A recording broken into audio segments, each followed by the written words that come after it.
Despite continuous consumer consternation over high prices, retail sales in 2024 grew at a solid rate.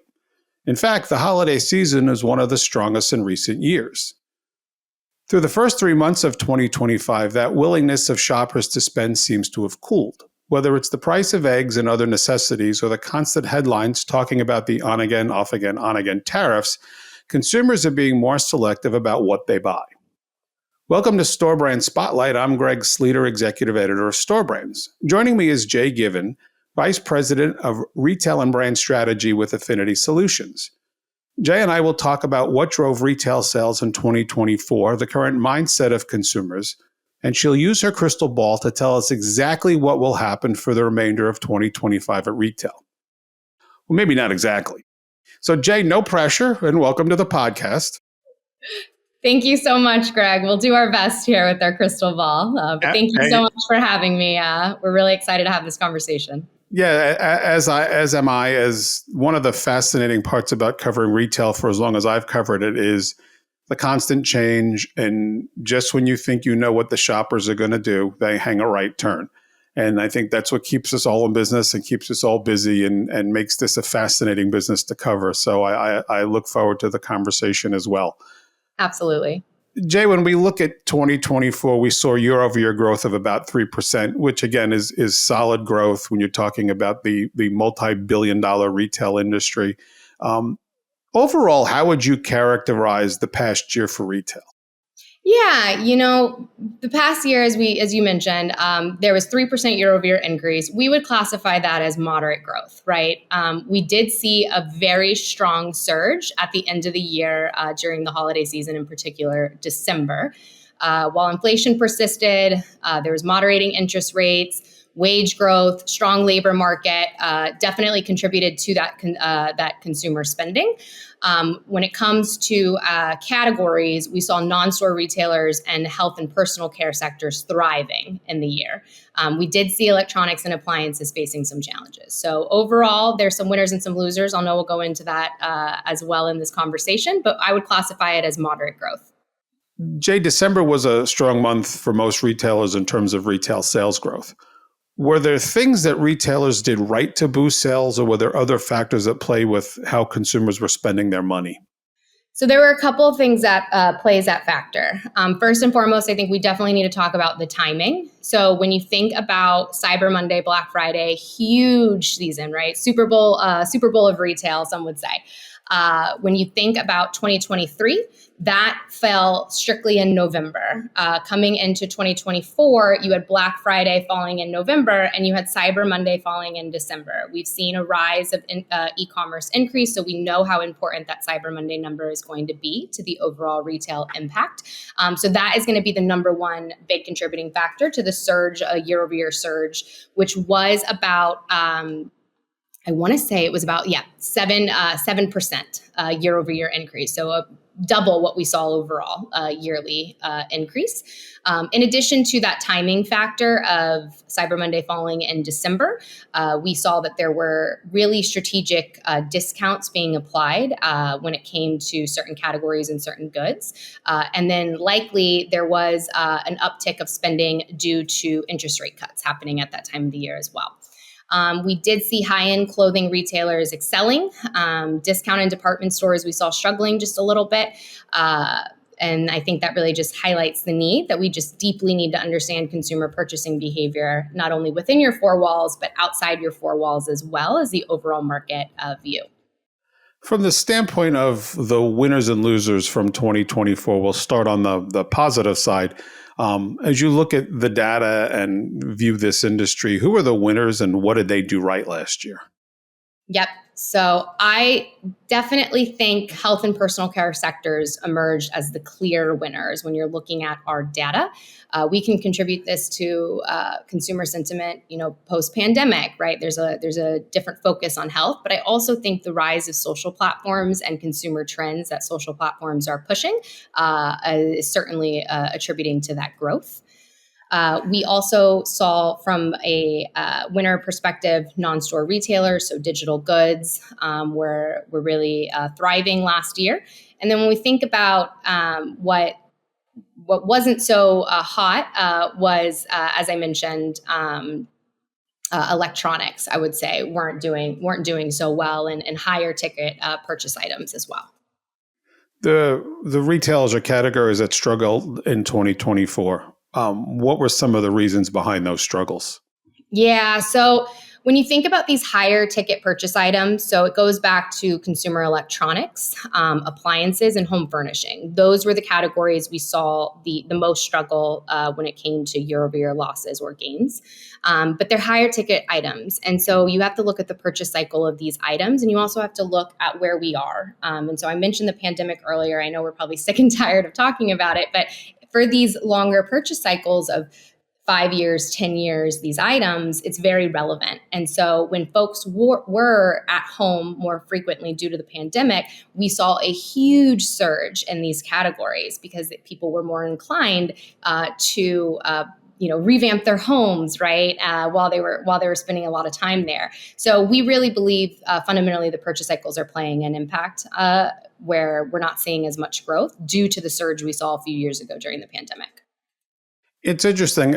I think in my mind, I can look at home furnishings and be like, if unless the couch breaks or there's a need to replace something, furniture is furniture. It sits there, it does its job, and there's not necessarily a motivating factor to buy a new piece of furniture.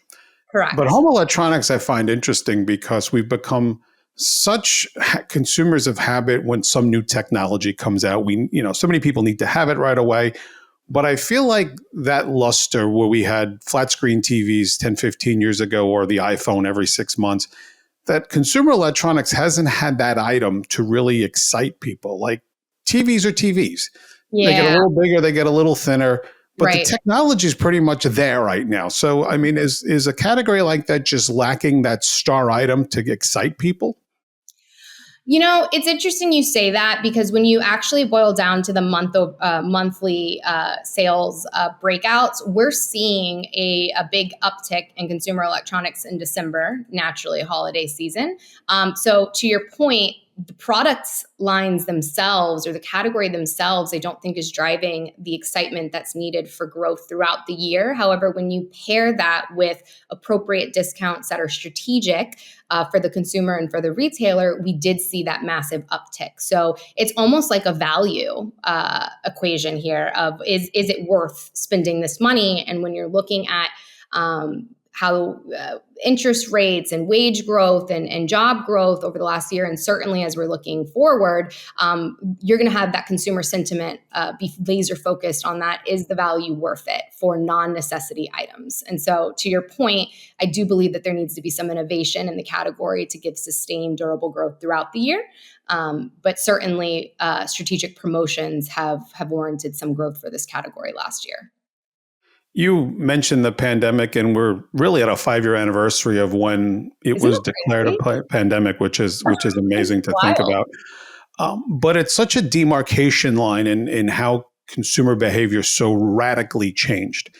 So I think there's always going to be a reference point to it. It's almost like an ADBC moment where there's that moment where how I know how I shop changed dramatically, and it really hasn't gone back to 2019. So, which I find interesting. So those consumer shopping habits that since the pandemic have been almost a roller coaster. Any noticeable shifts last year that have carried into the first quarter of 2025 yet? Yeah, no, it's certainly it's been a fun 5 years for those of us in data, Yeah. huh? But due to the recency of our data, we are able to see January and February numbers. So we those are out for CNBC, NRF Retail Monitor. February numbers actually just launched this week for those who are interested. But we are seeing that there are month over month declines in 2025. We believe that this is potentially influenced by tariffs, maybe uncertainty with the new administration, something that happens every time there's a change of command. However, I do believe that there is reason for optimism because we do see year over year growth, right? So when we're looking at January 2025 versus 2024, we're seeing an increase of growth there, as well as February year over year. But January to February, we are seeing that decline. So December to January, we're seeing a decline. That's natural. January to February, we're seeing a decline. That's not so natural. So it's cautiously optimistic when it comes to consumer shifts. But yes, I do believe that it is due to just uncertainty and just not knowing what's going to happen with tariffs and what's going to happen with the economy. The thing I found interesting, and I'll use a 2-year cycle, 2023 and 2024 for this, but we'll focus more on last year because it's more immediate, was there was almost amazement every month when retail numbers came out and prices were going up. And yeah, that drives sales a little bit because things are more expensive, but the consumer just kept going.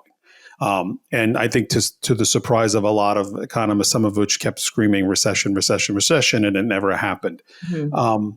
But the growth that we saw, was this across the board of all consumer economic cohorts, or were there certain groups that really were driving the spend and spending more than others?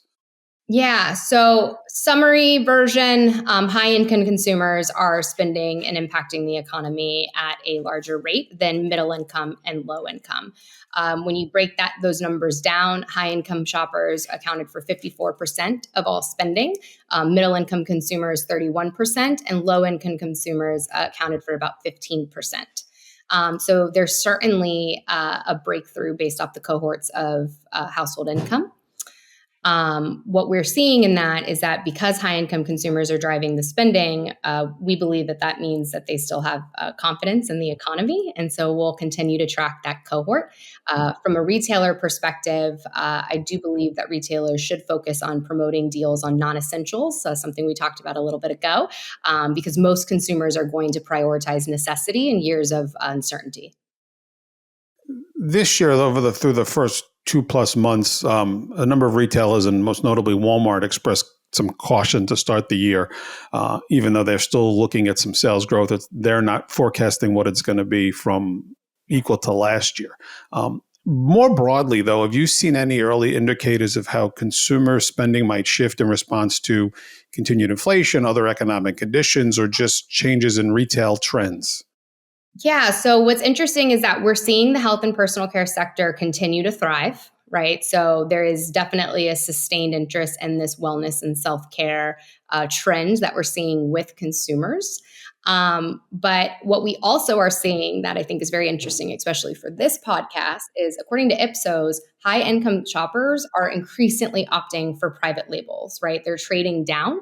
And that's mirroring trends that we're seeing across those middle and lower income brackets as well.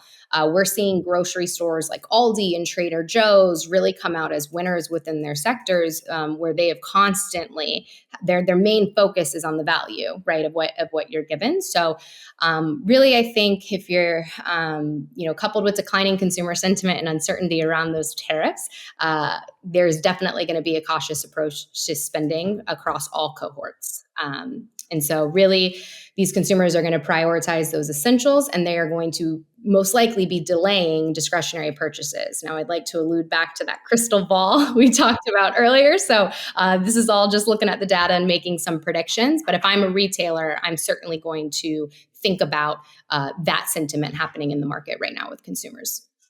And it's interesting when you bring up private label, and obviously that's something that's near and dear to what we cover. Of course. But when we always talk about, the cars in the parking lot, and you're seeing a higher end shopper at an Aldi, maybe at a Lidl, or even going to Walmart for their groceries, Correct. I think it speaks to how private label has grown to where those consumers are looking for money-saving options, but they're not settling for an inferior product because the product on the shelf under private label is equal to, in a lot of ways, what national brands are. Trader Joe's is an example of uniqueness. You can't find things other than that product at Trader Joe's.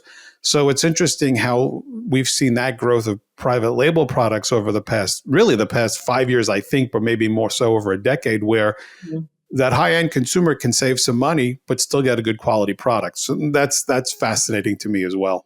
Yeah, and I think as you're seeing that affinity for private label increase, I mean, sample size of one, but I'm going to Costco for rotisserie chicken. I'm going to Trader Joe's because they have hearts of palm rice that I'm obsessed with. I'm going to Ralph's because they have the Morningstar veggie sausages, right? And so I'm shopping at multiple different retailers, even within the same category. And the private label, the distribution of that is fueling that. So you think about Costco Kirkland brands, when you think about Trader Joe's, right?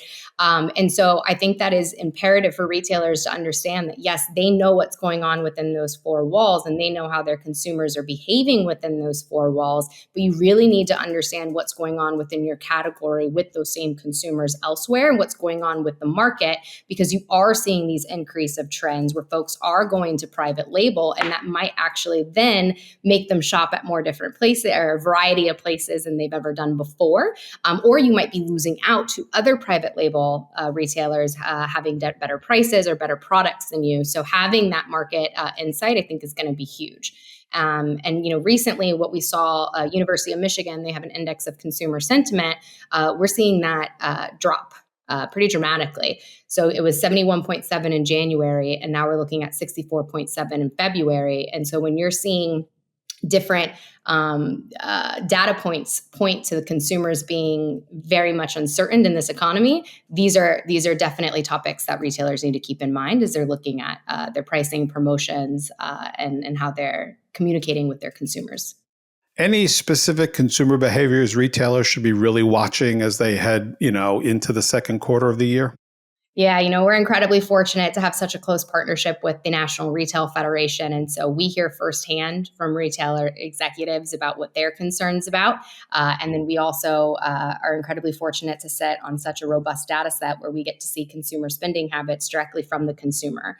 And what we're seeing is that there's a little bit of there's certainly a behavior change due to what we believe is the impact of tariffs is going to be by far the dominant story of 2025, right? That is what everyone is talking about, what all the retailers are talking about. How is that going to impact cost of goods sold, and ultimately how is that going to impact the price that products are going to need to be for the consumer? But uncertainty also surrounding inflation, interest rates, wage growth, they're all contributing to the shaky consumer confidence. I think there are three things that retailers should emphasize. They should emphasize value for money. They should emphasize strategic discount deals, and they should be laser focused on their loyalty programs. Their loyalty program should be number one, not only from a data nerd mindset, right, of being able to collect data on your consumers, but also retailers need to help consumers feel good about spending dollars beyond the essential items. That is going to be the theme of this year. And so when you have a very strategic loyalty program that is data driven, you're going to be able to have personalized offers and personalized communications with that consumer that's going to help them increase that sentiment for your retailer brand as well as your suppliers that you have within your retailer four walls. And Jay, I promise we won't really hold you to this too bad, but as we kind of look at the year as a whole, what's the outlook across retail right now? Is it cautious? Is it excited? Is it scratching its head? Like, where are we right now? You know, I'm cautiously optimistic, right? I think it's incredibly optimistic that we're seeing year over year growth, even despite all these headwinds that we've discussed. Month over month, it's always volatile, right? Depending when you have this change of administration. So I really am going to be cautiously optimistic. I think despite the potential challenges posed by new tariffs, the shifting political landscape, I'm optimistic. And it really is because we're seeing low unemployment. We're seeing wage growth exceed inflation, and we saw a really strong year in sales in 2024. So again, I think the big focus is going to be for retailers is managing costs and offering value, and really deploy targeted promotions, honing in on enhancing their loyalty programs.